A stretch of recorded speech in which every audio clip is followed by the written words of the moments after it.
Hi, you're early.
There, you're here early.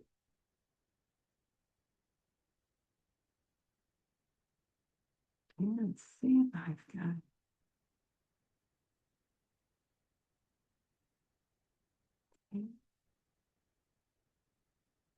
Oh, that's a little bright. See if I can tone that down.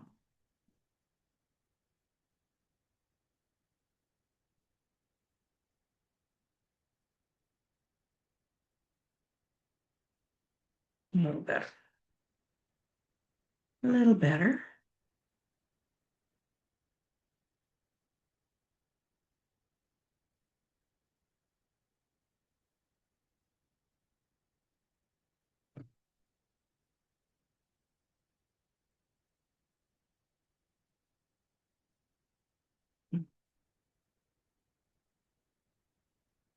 Okay.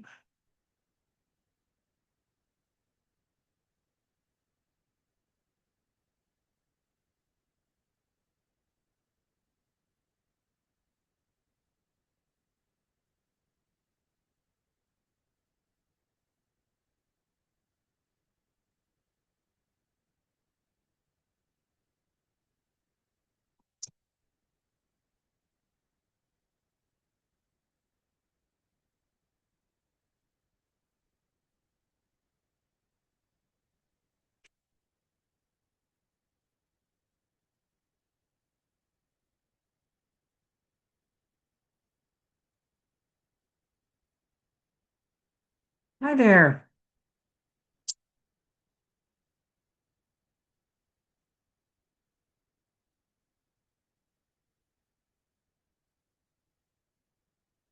Hello, how are you?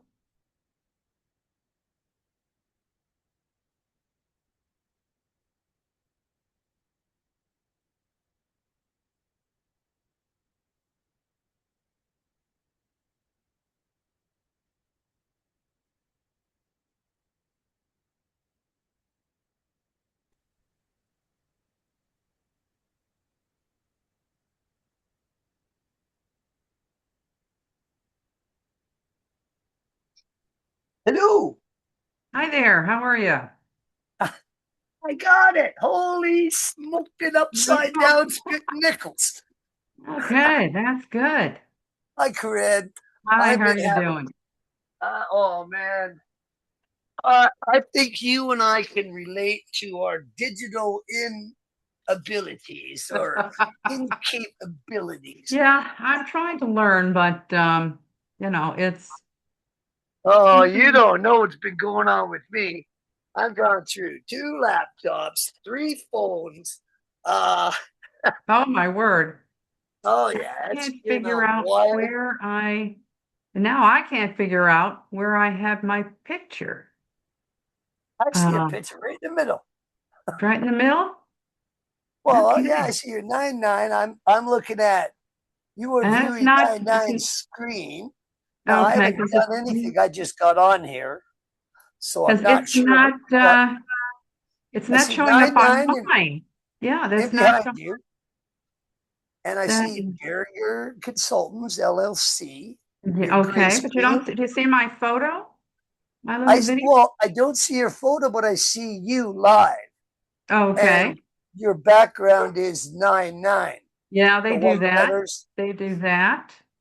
I'm Okay. just trying to figure out where I went. Let's see. I'm afraid to touch anything.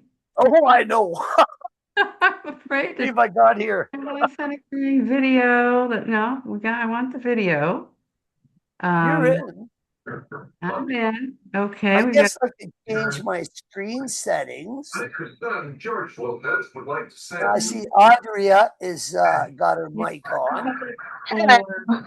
How you and guys now I see doing? you again. When you Doing talk, I great. see you.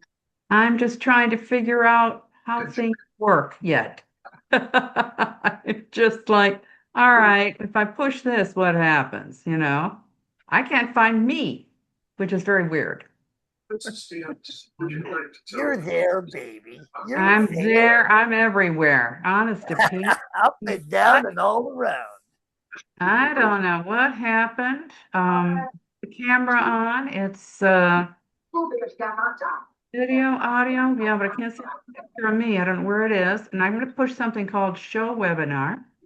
Okay, there I are. There I are. There I can see some people. Okay. You're like, I've wait got, till tomorrow. You'll be pooping. I've got some participants here. It is. I like Raisin Bran. You like, pardon? Hi, I'm here. Hi, Lauren. How are you doing? I'm doing well. How about yourself? Doing pretty well in spite of the 100-degree heat. Right? Yeah. My dog does not like this. My dog, her little paws can't take the heat on the sidewalk, so we have to go on the grass and that kind of stuff. Right. Her little paws, yeah, my poor little my little vicious guard dog. If you put your hand on the sidewalk and Just- if you, she's don't know she's if a you can hear 100-pound me. lap dog is what What she are is. you doing? Stop. if you put your hand on the sidewalk Oh, and it's yeah. too hot for your hand, Yeah, you your don't dog do it. can't walk on it. It'll burn No. his paws. Yeah, it gets too hot. And she's black and she's got a double coat. Oh, yeah. And yeah, that's the breed has a double coat, you know. So it's kind of crazy. So any rate, I cannot. So if anybody has any questions about this, because I really technically cannot start until the precise time, the 7 o'clock. So I just hope everybody got the handout, and if not, let Justin know or let me know, and then I'll send you something that, send it to you. Because it will probably be a little helpful. I just ran this by my son, who's the writer, and was talking about a book I'm kind of looking at writing, and oh God, writing a novel is a lot of work. So the first thing I'm going to do is I'm working on my the nonfiction book on how to speak to real people in a virtual world. So I'm working on that. We got about 50 chapters outlined, and if everybody, it's just some basics because people have forgotten some of the basics, and language moves, things get changed. I had to learn what the word finna meant. I've been hearing it. Finna. I finna do that. Finna. I thought it was a fish, I mean, finna. That's a Texas slang. Well, it's from what I understand, it's from down south, Texas. I'm fixing to. Yeah, that's fixing to do it. I'm fixing to do it because I'm finna do it. How do they get from gonna? I'm going to do that. And of course, we Gonna. are To to finna. to To finna. fix them. Yeah. And I know language is Progression. fluid and all that. It's very fluid. It moves and it doesn't stay static. But I was just perplexed. But I've been perplexed before with slang. A few years ago, a buddy of mine emailed me. You can tell how long ago that was. Emailed me, and it was just 3 letters, S-U-P, sup. And I thought he was asking me to dinner. As in, wilt thou sup? We go to supper. And no, it was, what is up? And so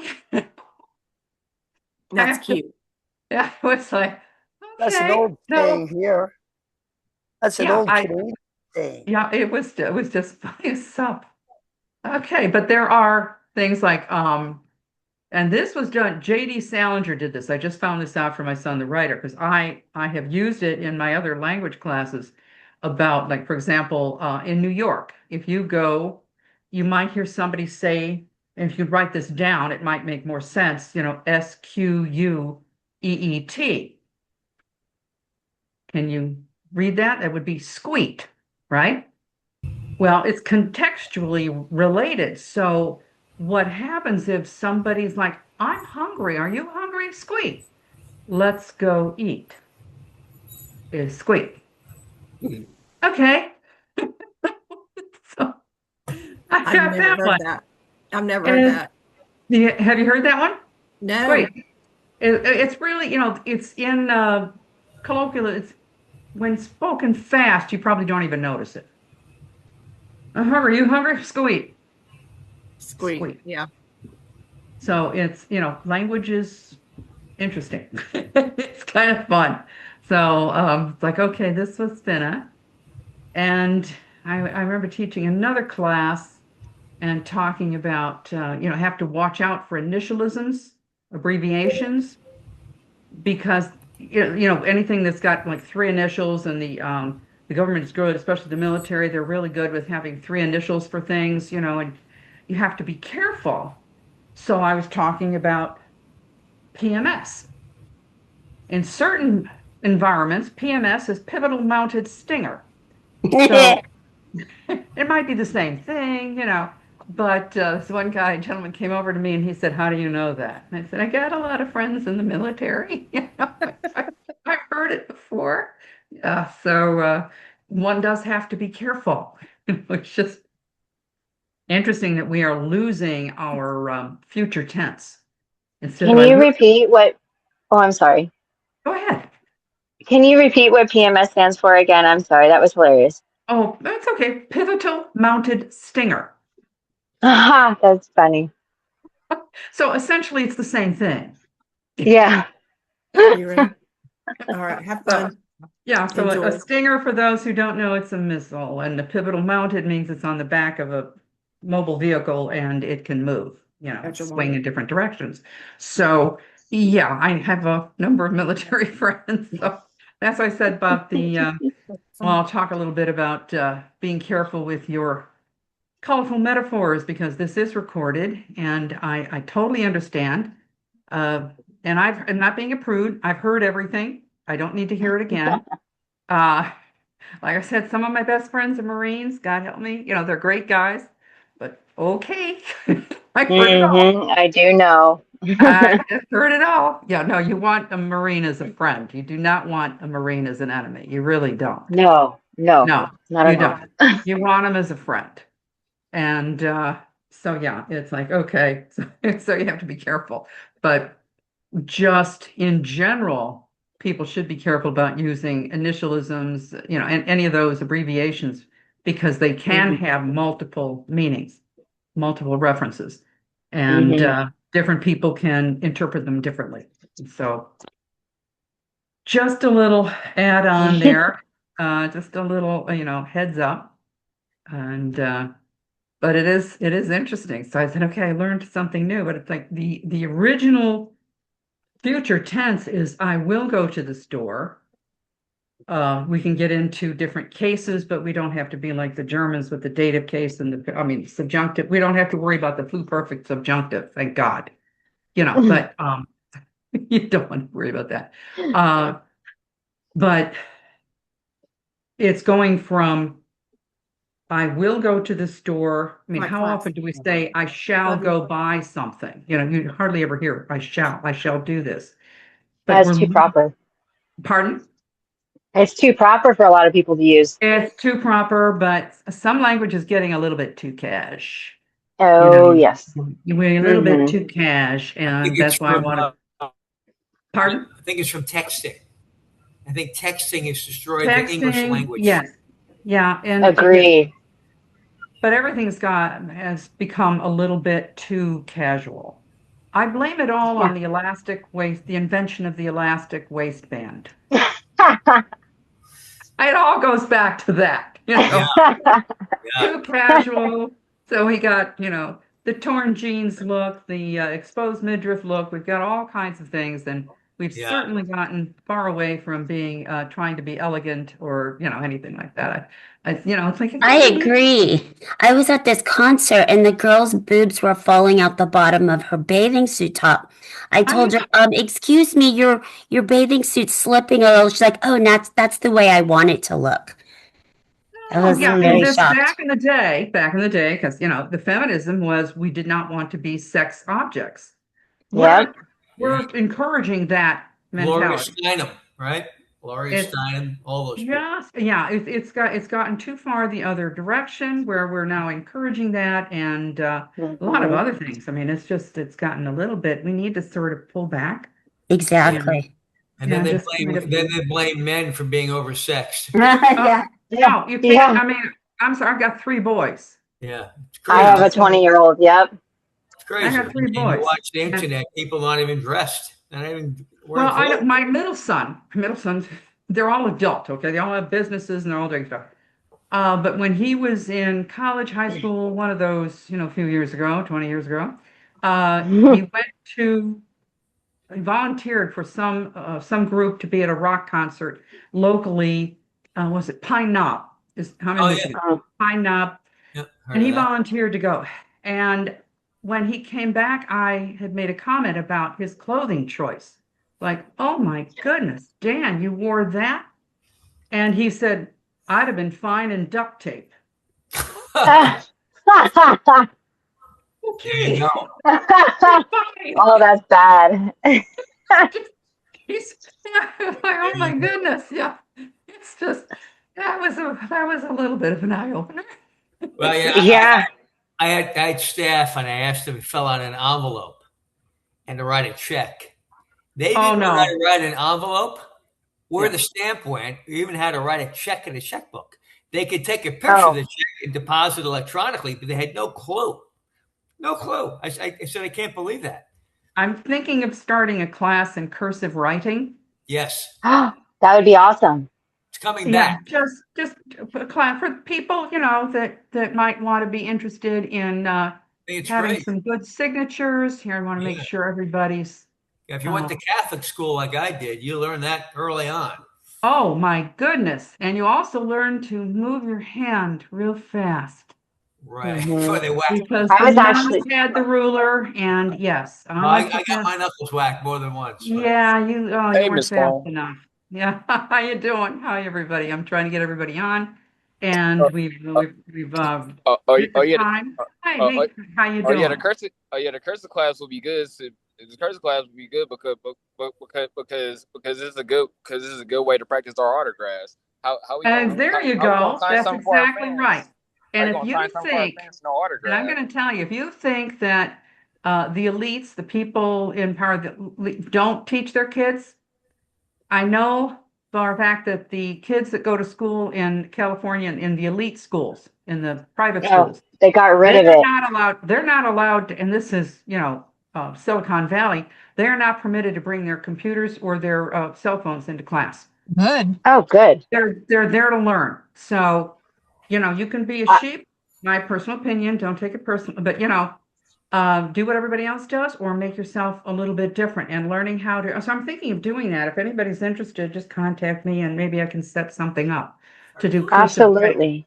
If you, I'm there's actually also, very interested. oh, okay. Because there's Yeah, also, because oh, I'm sorry. oh, I was going to say there's a book called Drawing on the Right Side of the Brain, and she goes into, and I can't remember the author right now, and I'll have to get it. But she goes into how important it is to stimulate that part of the brain, especially for people who are not technically artists. Yeah, it's a creative But side of the brain versus the left hemisphere is very critical thinking. right. So it's really important. It's more than you think. Okay, who's trying to chat now? Miss, yeah, I agree with you in Okay. California. I'm from California. I live in California, and I had to actually, they took away cursive writing in a lot of the majority of the schools out here. And I actually had to teach my son cursive writing in 3rd grade because they took it away from schools and they still don't have it in the schools out I here. know. So it's very sad. I think it's very wrong. My It personal is. opinion, I think it's wrong. I wouldn't Exactly. understand because, and we're going off a little bit off topic, but not exactly. I think that they're trying to make you stupid, and I couldn't believe. I said, They are. Everything's an Why- e-signature nowadays. That's what it is. Why would, yeah, I know, but you still need it, that it stimulates different parts of the brain that you still need for critical thinking and creative thinking. And Yep. why would a teacher, because I ran into this when I was teaching in college too, why would you want your students to know less than you?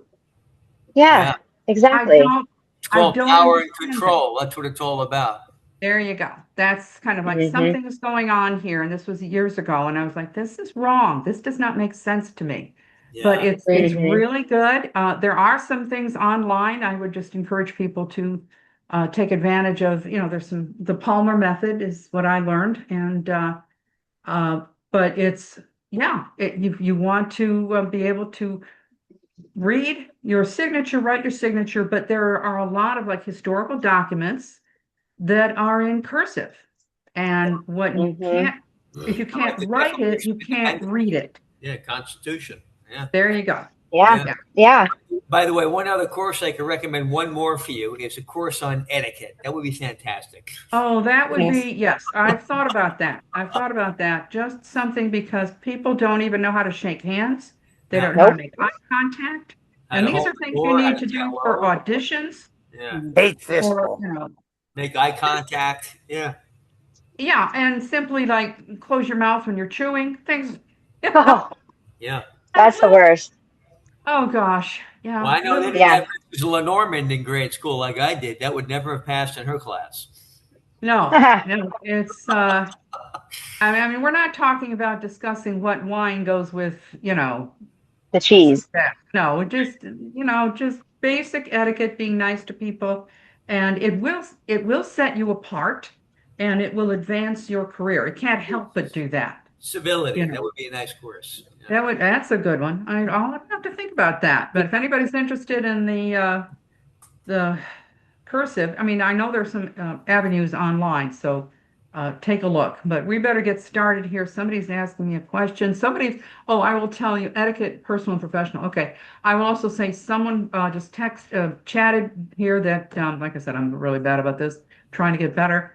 If you are not feeling well, you have a sore throat, something like that, even if you're online, I know you're not breathing on anybody, but the point is, don't you can listen, but you don't have to participate. You can just listen. You can take this class. We'll do this again. And And don't don't talk into damage the your mic. vocal You make cords. us all sick.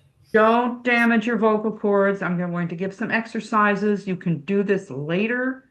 Don't damage your vocal cords. Okay, that's just, I got somebody here to, I don't know why that does this. Okay, I'm having a trouble, Mr. Ray Jones. It's going to say something like I don't know, that it's not is not reading it correctly, which doesn't make any sense, but I'll try again. So I'm seeing if they can do it again. Okay, we better get started here, kiddos. Okay, this is me, professional media consultant, visual This and is vocal I. image. This is me. And yes, I've been doing this for over 25 years. I started when I was 7. Wow. I thought you were 5. Wow. That was 5, yeah, something like that. Yeah, that was. I keep telling everybody, you must have read about me in National Enquirer. A girl 7 gives birth. That was me. Yeah, you were Yeah. survived. Do you ever think about that? Those people have to go somewhere. That's right. Where do they go? And 9 got them.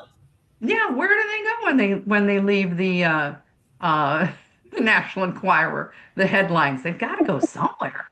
In hiding. They go in hiding.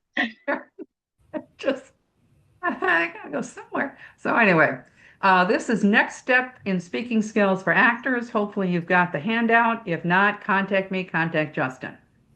Now, I'm just going to mention this. I love having everybody participate, and it's a lot of fun that way. Feel free to ask questions because other people probably have the same questions.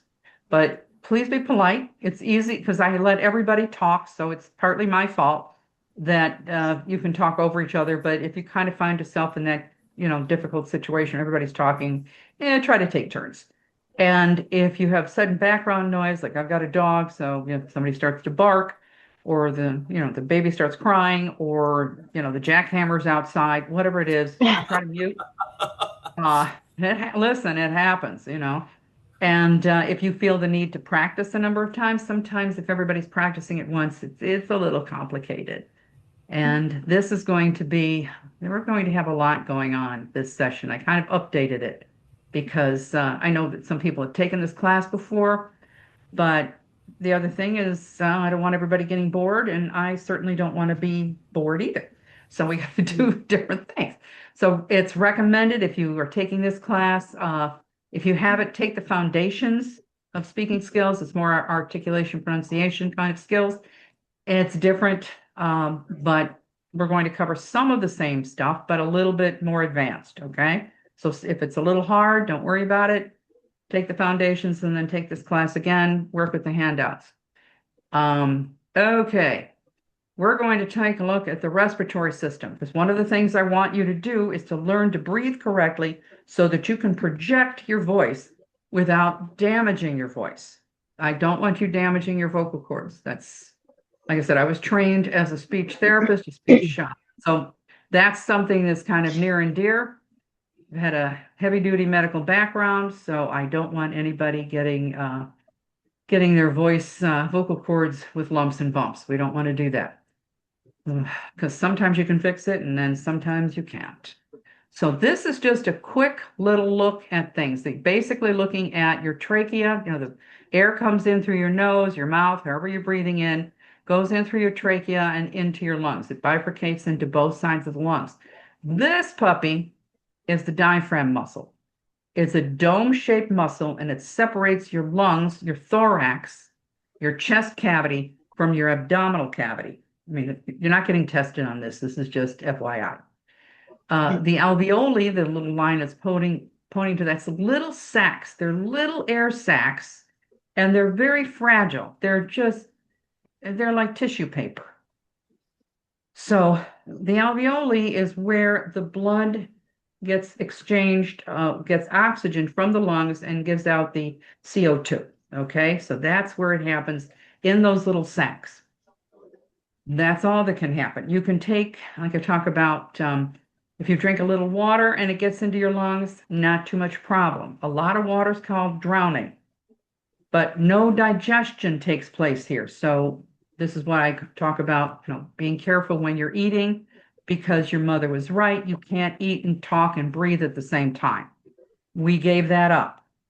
Lions and tigers and bears can go stick their face in a carcass and breathe and swallow. We can't do that. We gave it up for the ability to talk, which I kind of figure is fair. But the trachea, the larynx is cartilage, the esophagus, which is behind. So it keeps open even when you lay down, which you maybe never even thought about, but it keeps your airway open, so you don't have to think about that when you're lying down, which is a good thing. But the alveoli are very fragile. And if you accidentally swallow food down there, it's very serious because it doesn't digest. It lays there and gets infected, okay? But what I want you to think about is taking nice deep breaths. We're going to talk about that in a minute. And this muscle has to go down so that it pushes and if you look at pictures of opera singers, their belly really expands because no two things can occupy the same space and the same time, basic physics. So when you take in a deep breath and you lower your diaphragm muscle, your tummy's going to kind of bulge out. I mean, it just will, unless you really learn another breathing method that ballerinas know. So at any rate, what I want you to learn, because they have to keep they're real athletes. What you're doing for respiration, okay, it's inhale oxygen into your lungs and you exhale CO2, carbon dioxide, from the lungs. So it's in goes the good air, out goes the bad air, okay? So the diaphragm contracts or shortens to inhale, relaxes, and turns to normal size when you exhale. Now, the air moves by suction. So, drives down, you get this urge to breathe in, you breathe it in. Okay, so it's basically very rhythmic. This is the basics. Now, to do the diaphragmatic breathing. Now, we're all here because we do thoracic breathing. We probably take a nice deep breath. We've done a good job, or you wouldn't be here. So we take a nice deep breath in, and your chest probably rises. I've got a few more people here to invite in. Excuse me while I do that. So when you take a nice deep breath in,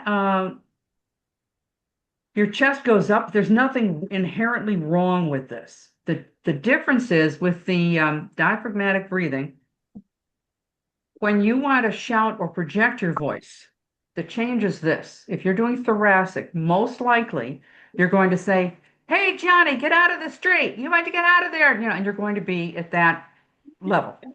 But when you do diaphragmatic breathing and you can project, then you can say, "Hey, Johnny, get out of the street." And you can talk like this for a long time without getting tired. Do you hear the difference in quality of the voice when it's doing the diaphragmatic breathing? You're really going to not just pitch. It's just if I'm up here, yelling up here, you're going to strain your voice. And also for women in particular, you're going to sound really not effective. You're going to sound kind of like annoying. They used to Took the call it, words right out of my mouth. yeah, you're going to sound like the old term would be fishmonger.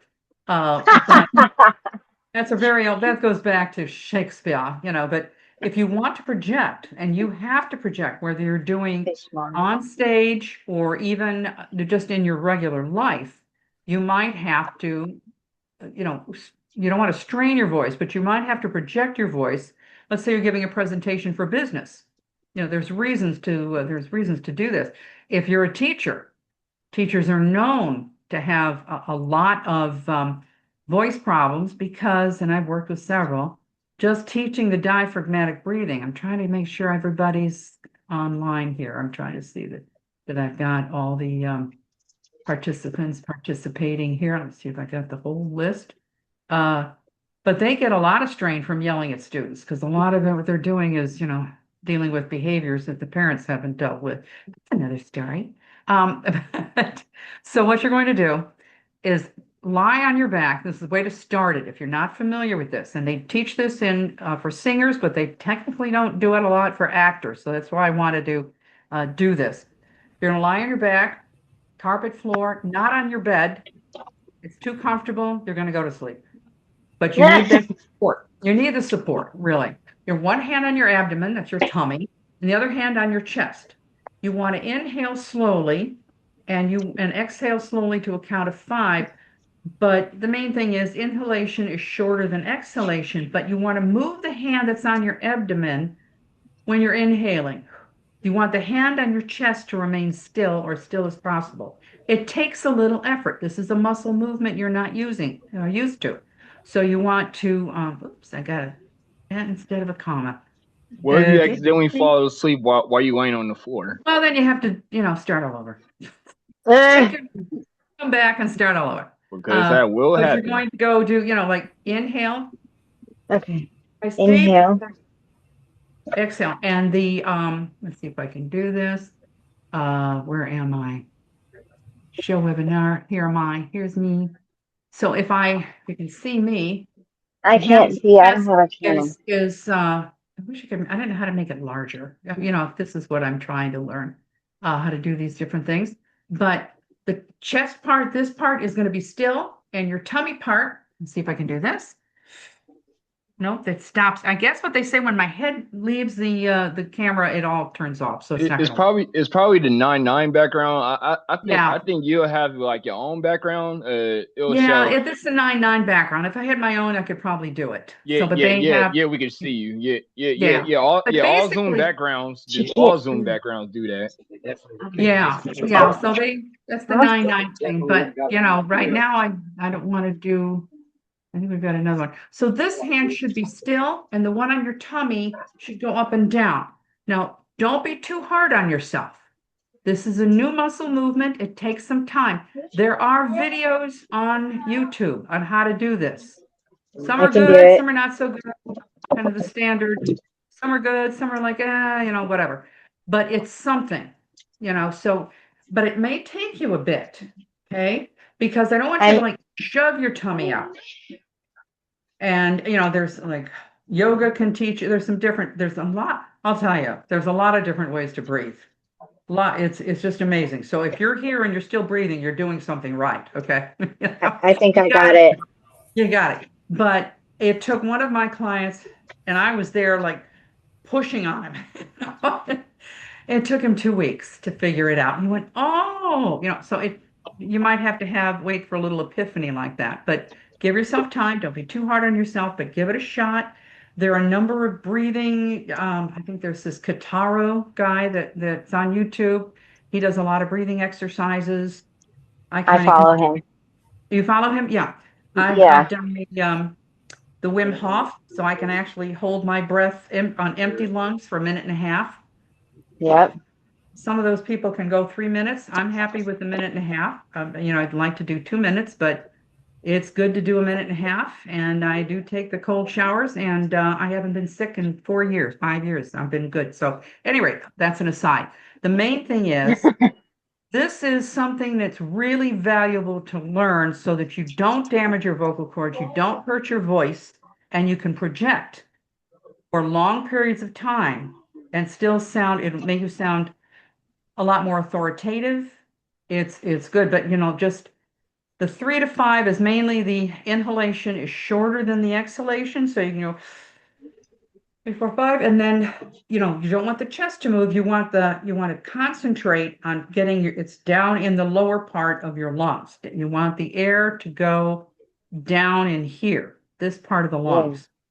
And this muscle has to bring it down. When it brings the lungs down, you will be able to, when you shorten this muscle and contract it and it goes back down.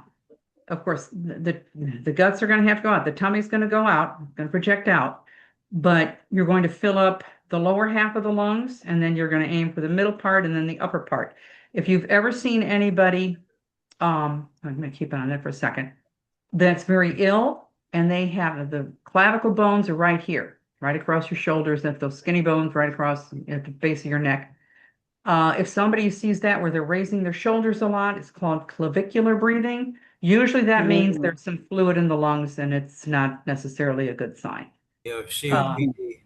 Yeah. So be careful. If you can still, like if you're not feeling well today, or if you've got a condition that is going to limit this, wait till you're feeling better. Can I share with you guys something that I've learned this year? Sure. So I had a molar that was far in the back, and I had it removed at the beginning of the year. And my breathing with asthma has improved drastically. Wow. The toxins were coming out of that molar was directly impacting the lung underneath it. Yeah, any kind of infection like that. The infections can do a lot. They can make you feel tired. Yeah, because all that infection can travel. So good for you. Great. I like good stories. That's great. Yeah, I'm so happy. Oh, God. Yeah, that's just. And you feel better too, I bet. Absolutely. So much improvement. Just curious, was there a filling in that tooth or no? Yeah, I had gone to the prior dental office to get that molar removed, and he ignored me and he filled it instead. Right. So I still had that hanging around for 2 years before I finally got it removed. Because silver fillings can be very inflammatory as well. Yeah. Yep. My sister had an infection with a dentist, didn't removed a tooth, but left a piece of it in there. Yeah. It got infected. Oh, jeez. Yeah, it got infected, and she was actually a physician. She kept saying to the other doctors, I need that, something's wrong, something's wrong. They didn't believe her. And eventually she had to have part of her jaw removed because it went necrotic. Oh my God. So it's really good that you did that before anything gets necrotic. I caught mine. Careful. These doctors and dentists sometimes are just creating more, income flow for themselves rather than I'll tell you, hearing us. Yeah, you've got it without listening. Yeah, they don't. Sometimes you have to listen to the patient. Medicine's changed so much since COVID. It's horrible. Yeah, it really. Yeah, I agree. Nobody cares. It's all get to the next patient. There's no quality anymore. It's just I know. Doctors used to. I was almost like your sister. I almost was like your sister, and I was 13, had a root canal done, and when they put the tooth back, when I came back from Italy, they put it in and broke a piece of that pokey tool inside my mouth and sealed it up with the tooth over it. My whole jaw was black after 13 years. Oh my gosh. That's horrible. Yeah, so I caught it, got it removed, got it all cleaned out. They did a 3D image scanning on it, and I saw the piece in there. And I asked him, what was that? And he goes, oh, that's this tool right here. And I'm like, are you kidding me? Oh my God. So they had to dig it out of my gum and everything. Oh, that's horrible. At least you went to Italy. Oh yeah, I went to Italy in '97 for a whole month, man. It was amazing. I want to go back. There you go. That's the happy part. And now you can chew. Now you can chew the lasagna. Yes, I still have. Yes. You can have the hard bread in Italy. Right. Yeah. Fresh bread every morning, man. Absolutely. Okay, well, this is going to be just a quick review of, because I want to get to the exercises. Those who feel like they can do the exercise, please, I'm just going to, disclaimer at bottom of the page. If you're not feeling well, just be careful. But this is where I just want you to show what these are the tools you're using to speak, okay? So the nares at your nose, that's the technical name for the little hole in your nose. The air goes in through here. These are the sinus, the nasal cavity, and these are the paranasal cavities. And I'll just tell you a little aside, the shape of these cavities and the size and width of these bones will have a lot to do with the resonance of your voice. Mm-hmm. So some people have a thicker skull, they really do, and some people have different shaped nasal cavities, and it can have an effect on your voice. However, there's ways to fix certain things. Now, these are your lips, your teeth, the jawline here. This little part here, you've got the hard palate here, and you can feel that the alveolar ridge is right behind your front teeth, and you can tell. You can wash your hands first, and you can stick your finger in your mouth, and you can feel where the soft palate, where the transition from the hard palate to the soft palate, and this way in the back is called the velum. That's a tonsil. We don't worry about that one.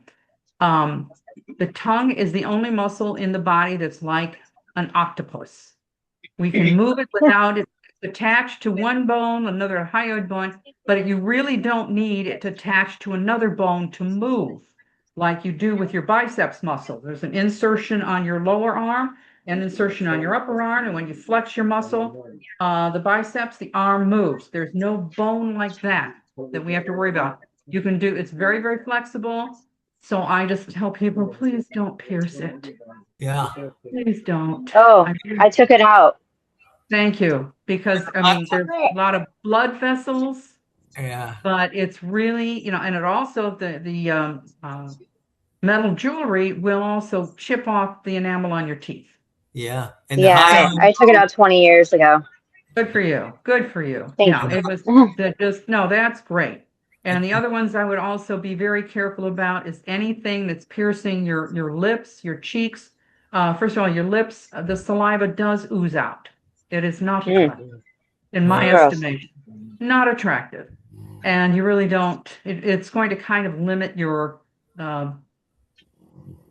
roles, the roles you can play. So anyway, the air goes down through here, but you can move this. We're going to talk about this so that you can block off some of that airflow when it goes out. But when you eat, this is your epiglottis.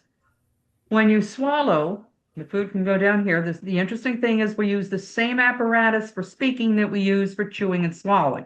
Okay. And I'm good at this. All right. This is what I did medically. So, and with the voice, but this is the epiglottis closes over the trachea, which is again the cartilage, and then the food goes down the esophagus, which is kind of a muscle. It's a muscle. It's like a vein or an artery without any blood in it. Okay, so it's kind of flexible. So if you swallow something big, it can handle it. But this is why you don't want to chew, breathe, talk at the same time, because you're giving mixed messages to the epiglottis, and it may not close properly, and then the food goes down the wrong way. Right. If too much, like I said, a little bit of water, the lungs can handle. Too much is called drowning, and food down there does not digest, and people have died from aspirating food. It is very, very dangerous. It's also, oh yeah, no, I had a patient that was an awful story. Oh, wow. He wouldn't listen. He wouldn't listen. He was discharged from Jackson State Prison. He was not a nice guy, but he had the dentures made by the prison, and they weren't fitting. He wouldn't listen to anybody, and we just said, take your dentures out and eat without your dentures. You can gum it. It's okay. He wouldn't do it. I don't know who he was trying to impress. You're in a nursing home, for heaven's sakes. And who's who you trying to impress? And he ended up aspirating scrambled eggs. Oh my gosh. 3 days to die. I mean, he might not have been a nice man, but I don't wish that on anybody. It still bothers me. It's like, oh God, if only he'd listened, but he wouldn't. So you can't save everybody. But this, like I said, I'm very serious about this when I'm telling people to please, Be careful. Don't, we've all had experience of talking, laughing, giggling, and drinking, and then Coca-Cola comes out of your nose, right? That can Yeah. only happen Actually, when was you're in Pepsi. front of the Pepsi, yeah. Well, that can only happen when you're in front of somebody that you do want to impress, like your mother-in-law. That happened to me. That's right. It just, I've had rice and corn come out of my nose from laughing. well, this is why. Now you know Yep. why. You know? Yep. Now I So know why. now you know why. It comes out and goes, it can go back up here and it can come right around there. So you don't want to, but I try to tell people don't, take smaller bites, make sure you swallow correctly before you start. Yeah, because I want to keep you guys healthy and wealthy, wise, and keep on acting, So please don't do this. So, and your vocal cords are right here. Okay, so you have to be very careful. So anyway, we're going to talk a little bit about, like I said, the nasality. Too much. Well, we have about 40% too much nasal in our voices in the Midwest, which means we don't have to do this nasal sound. We're more nasal than we think we are. So you can learn to manipulate the velum, the soft palate back here. It's called the velum when it gets real back here. Not the little thing that's the dangly in the back. That's the uvula. Not talking about that. The little punching bag that dangles in the back. That's the uvula. This is the velum. It's part of the soft palate. It's way in the back. But you can learn to control where your breath goes because you want the breath when you want it to come out of here, go through your mouth because the more you have going through the nasal cavity, the less power you have, the less strength your voice is going to sound. Okay. So one way to test this, but it does take some time, this way that learning the breathing.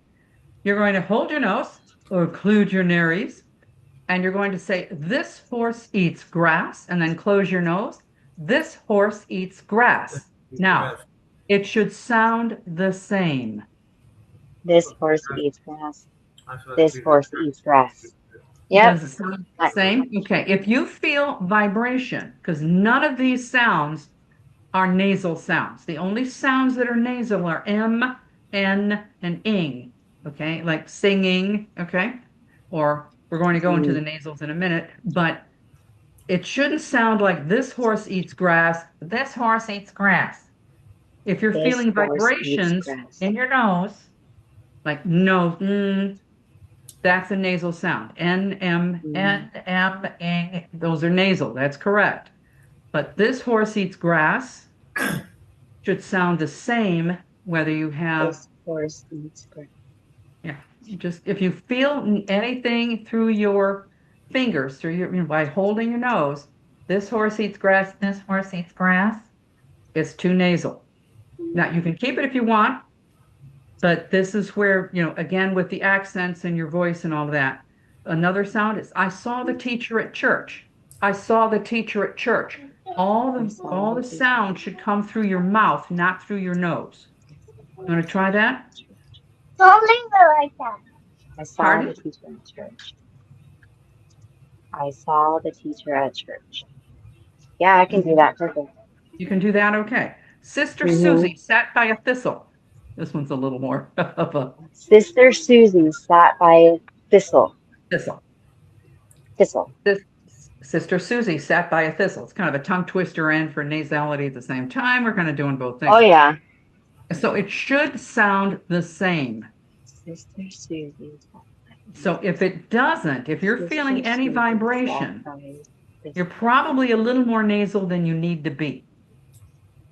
Now, there's different accents. If I'm down in Texas, this horse eats grass. It's probably fine. But if you want to have that ability to change it for whatever character you're developing or whatever accent you want, this is something to learn how to do. It takes a little time to reduce nasality. You can do it, but you have to concentrate on the air coming out of your mouth. You have to really, let's see if I can do this here. Where are we? Participants, where's the webinar? I don't want to hide the webinar. I don't know. I'm always afraid to kind of click it here. Sometime it gets a little goofy. So let's see, can I do it this way? There we go. I can do it this way. So you want to, see if I can get a little more light here. So you want to do This horse eats grass because you want all the air to come through your mouth, not through your nose, unless it's M, N, or ing. We're going to go that way in a second here. So give it a shot, because it could just be you're only doing it on the A sound. Could be just you're doing it on the I sound. You have to figure that out, okay? But it's something to work on, something to be aware of, okay? Here's where you can feel the M, N, and ing. Manny made me mad. Manny made me mad. Yes, it's going to go through your nose. My name means money. Maybe baby, maybe baby. Yeah. Those go through your nose, and it's perfectly fine. But that's the difference. You can feel if you say, Manny made me mad, you can feel that vibration in your nose when you close it, when you include your nariz. Who's got a question here? Chat. Okay. I've got to learn who's chatting. Chat. Who's chatting? Somebody have a question here? Chat. Inflection. Oh, the infection. Oh, good Lord. Erica, made your lung. Oh, God. Somebody had a little bit of. Jeez, oh, Pete. Everybody, please take care of yourselves. I've had a lot of. I'm sorry, lungs collapsed. Good God, y'all. Yeah, can you feel the difference? So first I you have can to feel it. first you have to realize what it is. You know, if it takes you a couple of days to kind of just say, oh, I get it, then that's fine. There's not a rush here. This is just a learning. You have to kind of learn first. Okay, that makes some sense. Yes. So you want to go back, and I think I've included this in the handout. Yes, he did. Okay, good. So, okay, Maddie made me mad. Now, this is the vowel chart. There's a reason for all of this madness. The vowel chart, this is the IPA. You can get this online. It's telling you where the vowels are located. It's an approximation, some stylized approximation of the inside of your mouth. So it's going to tell you what's a closed, like this symbol means, it doesn't mean it's E. Okay, remember, it's the sound. It represents a sound, not a letter. Okay, it's a sound, not a spelling. So it's E, eh. This here in the middle is a schwa. It's what you say when you say the, It's just a relaxed mid. It's between open and closed. It's okay. But there's vowels that are made more in the front of your mouth, more in the central, and more in the back. Okay, and you'll feel this. If you're a singer, you might have been taught this. You can do vocal placement in your mouth. And there's the chest register, the head register. They learn all that. So this is just a quick little overview for actors who probably have not been exposed to this. But this is where the sounds of the vowels are. This symbol here is AE. That AE is like cat, ah. It's a flat A, ah. Okay, so your mouth is opened when you're saying it, and it's made sort of in the mid of your mouth. Ah, this is ah, this one's tricky, especially when you get into British accents. But the main thing is E. Come on, watch where your lips are and where your tongue is when you say E. Let's kind of feel. Pardon? You have a question? No. Okay. And so think about where you are when you say the, where's your jaw? Where's your tongue?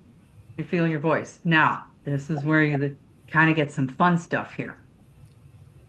We're going to learn about vocal energy placement. Now, this is kind of, like I said, something that the singers get into. They can place their voice either in the front of the mouth, the middle. Actors don't often get a chance to do that, so I'm doing this. Front of the mouth. If you say, I'm trying to slow it down, Wendy Bailey, Cecilia's brilliant azaleas, the citizens tossed the cider. Now, if you just think about that, most of the sounds, not everything, because there's like Wendy Bailey, most of the energy, most of the sound is in the front of the mouth. Okay. Yep. Just try that and see if you can feel that. Cecilia's brilliant azaleas. And remember, when you say the L, you keep the L behind your teeth, right? We don't stick it out. Cecilia's brilliant azaleas. The citizens tossed the cider. So we don't want to, I'm not interested in you going fast on this. What I want is for everybody to give it a try and see that you can really recognize that most of the energy is in the front of the mouth. Mm-hmm. I You feel actually never noticed it before, but now I do. Well, yeah, that's it. That's why I'm here. Wendy. Yeah, that's why. Thank you. That's why I'm doing a good. This is great. This is no, because you're not taught this as an actor in general. No. But down the road you will be. But if you kind of get the idea of where you can place because you can place that. The point is, when you start realizing where the energy is in your mouth and where you can do it, whether it's in the front, the mid, or the back, you can change that to make the sounds different for the character you're developing if you have to develop something. So you can have somebody that really just talks in the front of the mouth like this, or you can have somebody who really talks in the, low pitch in the back of the mouth. But it gives you a lot of avenues to explore. So you can just see what you're going to do. But yeah, thank you. That made me feel good. This is good. This is good. You've never thought about it? This will give you a better idea about the vowels too, where they are placed. Yeah. Wendy. And I was an English major too. Oh yeah, absolutely. That's sad. Yeah. So what was your favorite part of being an English major? Did you study? Well, I liked the Renaissance, so I loved studying about in history of the Renaissance, but I loved the English language. Okay. So I loved studying, the proper English language, how they used to speak, and I mean, it's definitely different from today. I mean, English wasn't even English back then. It was a totally different language what it used to be. We would not. You can complain about Shakespeare now, but the real Shakespeare, we would not understand. They do plays not at all. the original. They do plays using. I think there's a specific, but they do it in the original Shakespearean English. God help us all. It's it was very difficult. It's very difficult. You need subtitles.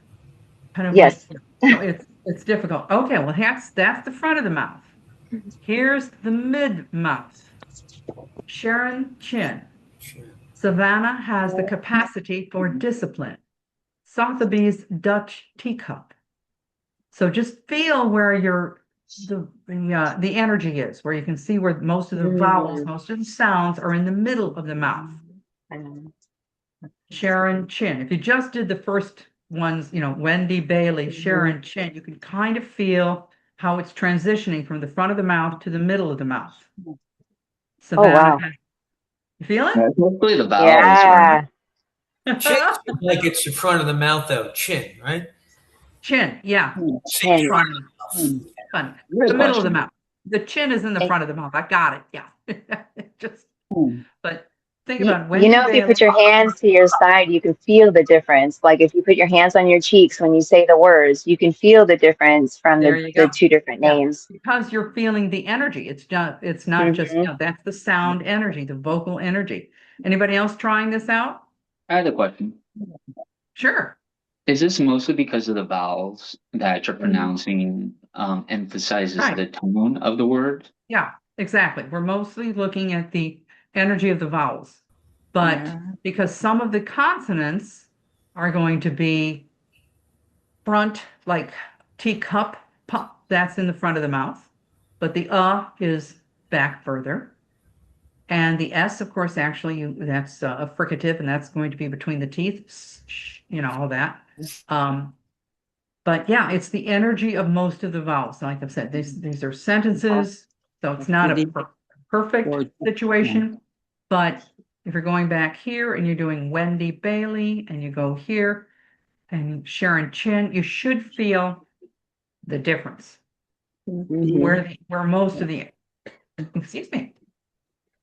And then we've got the rear of the mouth. Gregory Gray. Oh, yes. Feel Gregory that? Gray. Gregory Gray. Oh, yeah. That's straight in the back. Clay is Way in the back. pack rat. Meg made the big leap. Now, that's Meg. nasal, but you can feel the Gregory Gray. Okay. I don't really see that one. Miss Corinne, we missed the third one for the middle one. How we say that third one? Oh, So sure. No. Debbie's If the I went too fast, okay. Front of the mouth is Wendy Bailey, Cecilia's brilliant azaleas. Now, I'm just going to, because this is my thing, watch where the L is, the tip of the tongue behind the teeth. The citizens tossed the cider. Okay. And then we have Sharon Chin. Savannah has the capacity for discipline. Sotheby's Dutch teacup. That's the middle of the mouth. Oh, yeah. I was saying so Debbie. So that's okay. No, this is not going to. If any word here, if you do not know any of the word, copy it down, look it up. Okay, I'm not, we need to expand our vocabulary. You need, as actors, to have a better vocabulary so that you can read an audition script and not misread it because you didn't know what that word meant. In fact, if you get a script and you don't know the meaning of every word, you are obliged to look up the word and look at the different meanings of it, because sometimes there are different meanings. They have different synonyms, and it has a different. Like I was teaching at a local college, and accent modification for for second language learners. They were learning English, and he was trying to be, one student was trying to be look up in a thesaurus. He was looking up words in a thesaurus. It's great, but it doesn't have all the little tonalities of the the change of the language.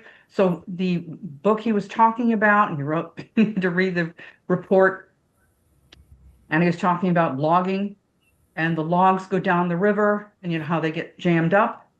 He was saying the logs in the river got constipated. Yeah, Jesus. It was it really, yeah, but that's not the term we use. It might be a synonym, so Right. please look up things. Okay.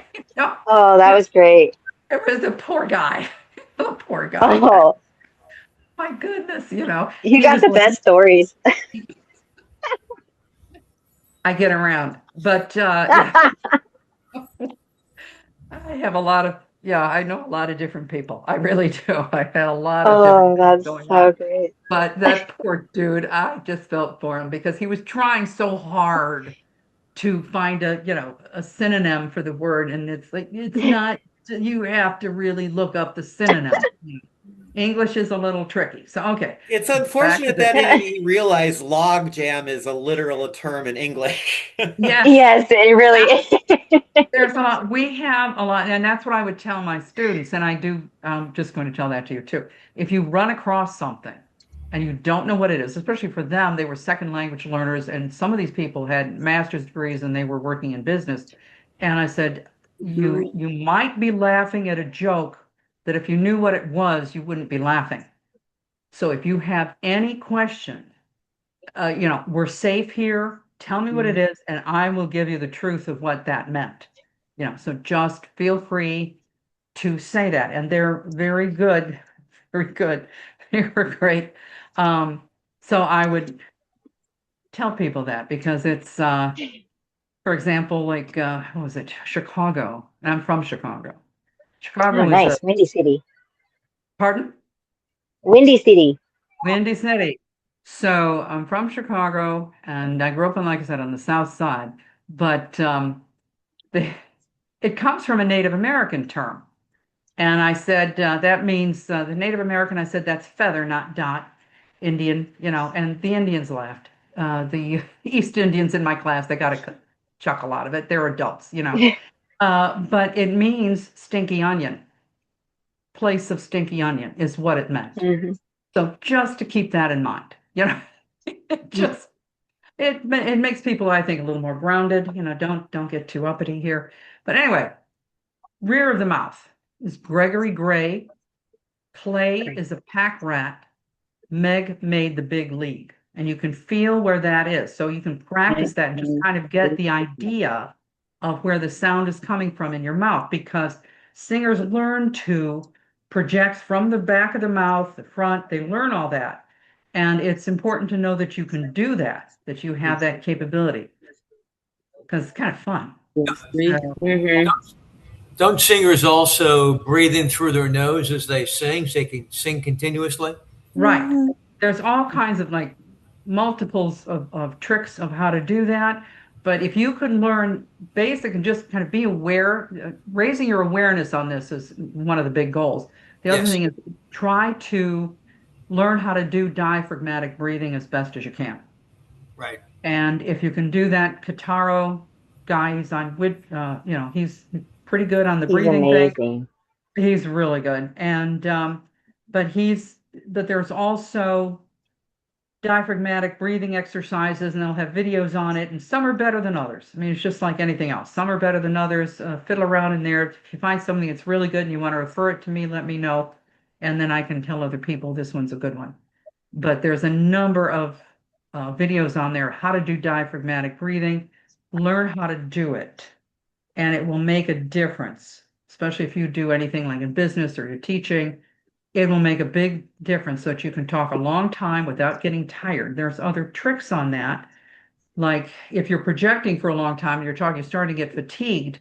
If you just change your pitch a little bit, up or lower, you can start talking like this. I just did like a half a tone just to change the pitch a little bit. And you can give your vocal cords a rest in that, because they're not banging around in the same place. You see what I mean? There's all kinds of tricks. So, okay. We're going to do some tongue twisters here. Oh boy. These are fun. These are fun. Okay.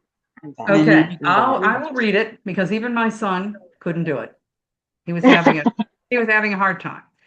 Can you imagine an imaginary menagerie manager imagining an imaginary menagerie? If you don't know what a menagerie is, it has to do with animals, look it up. Tennessee Williams, The Glass Menagerie. Pardon? I said Tennessee Williams, The Glass Menagerie. The Glass Menagerie. Yep, very good. So, but that's why it's good to know different words, because I tell everybody the English language has approximately, and counting, 1 million words. There's 1 million words in the English language, and going up with every new invention. So if you learned a word a day, it's going to take you a long time. To learn all of it. It's going to take you a really long time. So you have to start, we're already doing between 7,000 and 20,000 words that we already know. So we've got a head start, but it's good to keep learning, even if it's just, and what I tell people is, even if you don't have to memorize the exact definition. If you just get it to the point where it's a positive or a negative, it's a positive word or it's a negative word, at least do that. Then you can have a working definition, but at least start expanding your vocabulary as actors. You need to do that. So this is, can you imagine an imaginary menagerie manager imagining an imaginary menagerie?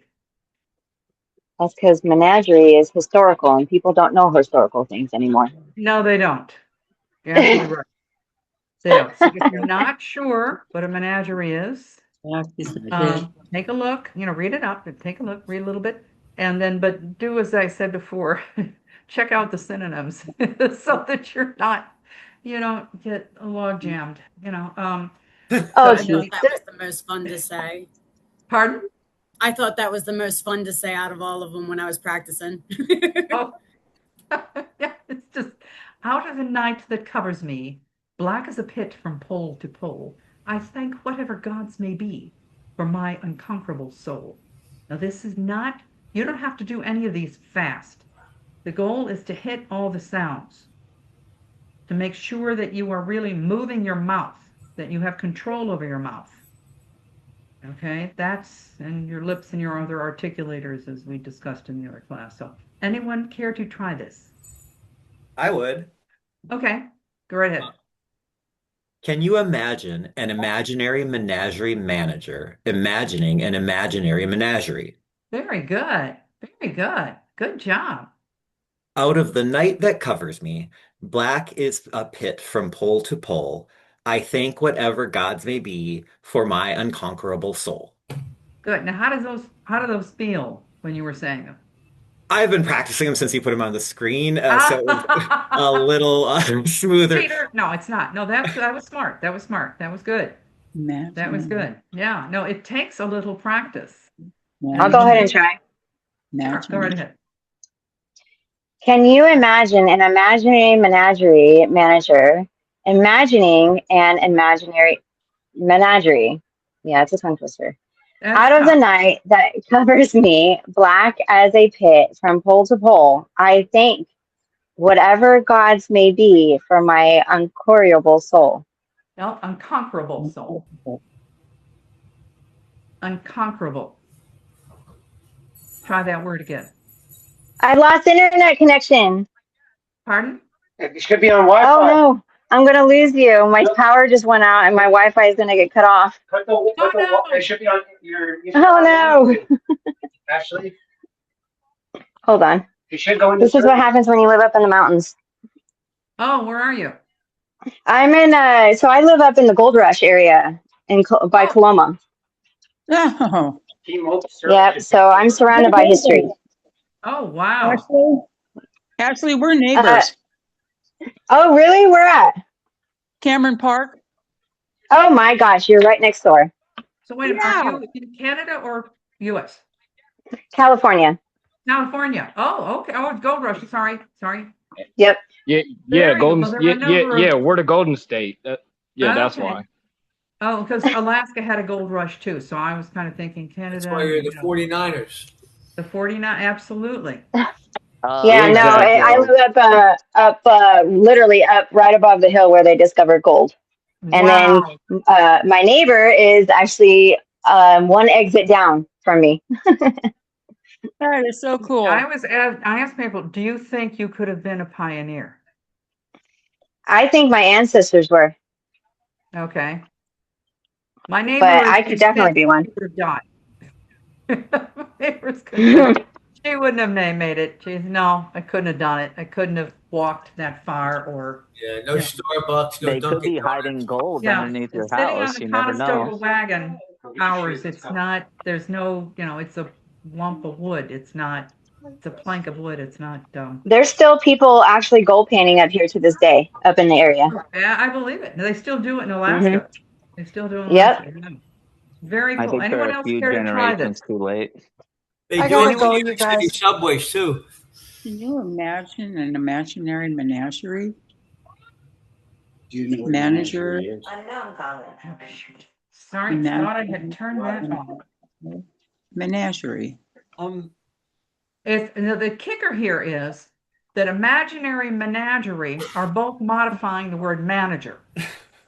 Yeah. So you have to go. It's kind of hard because, and you're using the words multiple times in multiple ways. But the word you're looking at is like, can you imagine a manager imagining?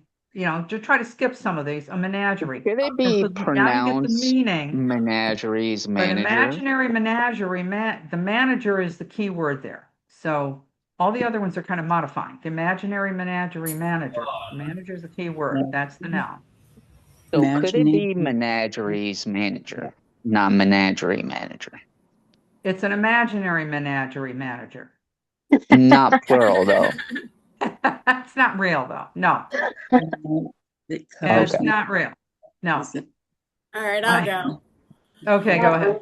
Okay. Can you imagine an imaginary Slow down. Okay, hold on, guys. Let me listen to her. Go ahead. Can you imagine imaginary I can't do it. Yes, Can you imagine an imaginary? What I want you to do. Okay, who is this talking? I'm sorry. Carrie. Carrie, okay. I want you to slow it down. Slow it down. Can you imagine? Just say, can you imagine?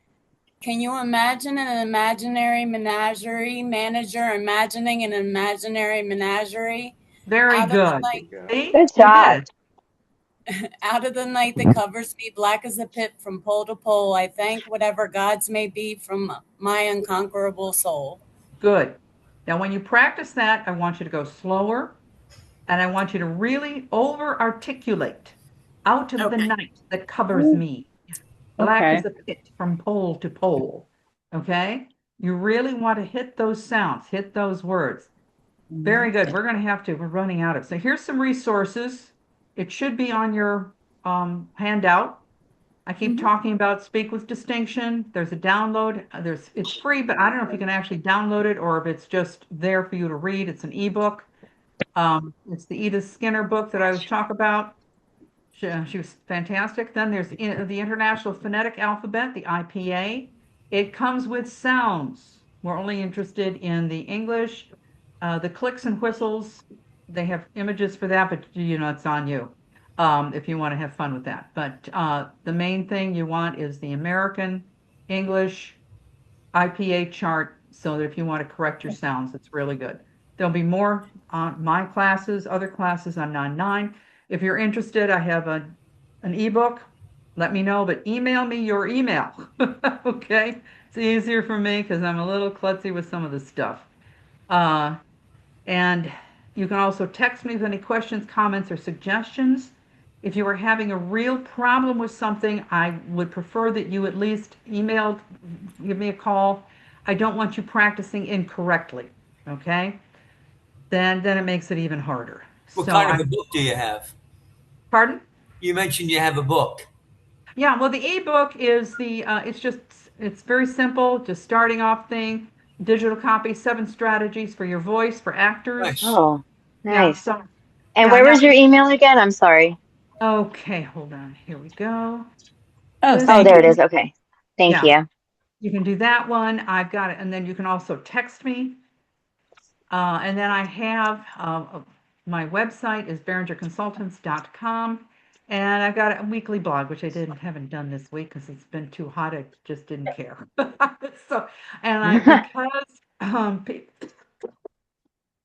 I've started a monthly newsletter. If you ask for my book, you'll probably get on the newsletter. And if you like it, fine. And if you want to unsubscribe, you're not going to hurt my feelings. I just try to do it for the 9-9 people because they wanted it. And so I do little different things, whatever comes to mind. For a little newsletter of books to read that I recommend, little tidbits to help you out. And so it's kind of fun. So, but I do have a weekly blog on stuff. What was it? The last week was chickens on meth. Yeah. Oh my goodness. Oh no, go read it. It's a true story. Oh gosh. Oh, that's sad. That's so sad. No. The chickens are fine. It was my friend raises chickens, and she is one of the most tolerant people I've ever met in my life. She has a lot of friends from a lot of different walks of life. She's very, agriculture. She's an Aggie. She's an agricultural person. She's worked in horse racing. She now does chicken. She's just a kind-hearted person. She's amazing. She's amazing. Listen, I turned around. Well, I go buy eggs from her. That's how I know when I was doing this horse rescue. That's how I met. Oh. And, yeah, that was it's a whole other story. But she has a friend. Like when I was there, she introduced me to well, this is George, my favorite felon. So she, no kidding. Oh, that's so funny. It was so she's very talented. She has a lot of interesting friends. So one of them also has chickens, but kind of as a hobby. My friend has 400 chickens. She has a lot of chickens. This a hobby. So this person does a lot of recreational things, drugs. She does a lot. I mean, a lot. And I've never met her, but I've heard stories. So this was one. The chickens are hatching. She had them in an incubator, whatever. The chicks are hatching. They're running around. They're all fluffy. They're high. But she called my friend to say, "Oh my God, what am I going to do? The chickens aren't nursing." Oh my gosh. What? What? Oh my goodness. So don't do drugs. Oh. Wow. Yes. That's why I'm saying say no to drugs. Say no to drugs. Oh my goodness. Oh my and goodness. If you don't get it, we have to have a talk. Good one. Just They don't even have nipples. oh, they're not mammals. They're not. Just I know. so, Oh my goodness. yeah. That's So too funny. yeah. So that's okay. So anyway, I better let you guys go. It's been fun. Just a suggestion for anyone who wants practice with diaphragmatic breathing. If you have a community choir, your choir director will get you breathing diaphragmatically very quickly. And so like that's one free way to do it if you're interested. Oh, that's a good Oh, suggestion. that's awesome. Yeah, we were forced to take a semester of choir every year of middle school. So from 6th through 8th grade, we learned. Oh, that's boy, do I remember that. That's fantastic, but that's a good, so church choir, something like that. Yeah, Good anything idea. with a choir director, you know. That's a good idea because it really is helpful. It's really helpful and beneficial for your continued career, and that's what and also protecting your vocal cords, which is what I'm really big about. So at any rate, okay. So Corinne, thank you. Okay, you take care. Thank you. Thank you very much. Okay, bye. Thank you so much. Thank you again. Okay. It was a great class. Thank you. Okay, thanks. Bye-bye. Thank you very much. Connie, thank you so much, Connie. Okay. It's been fun. It's been a lot of fun. I can't wait to talk to you again. I love your stories and you are so amazing. Thank you. Oh, thank you. Yeah. Stories. I've got stories. Yeah. Okay. Oh, I can't wait to hear more. Okay. Bye. Bye-bye. Bye now.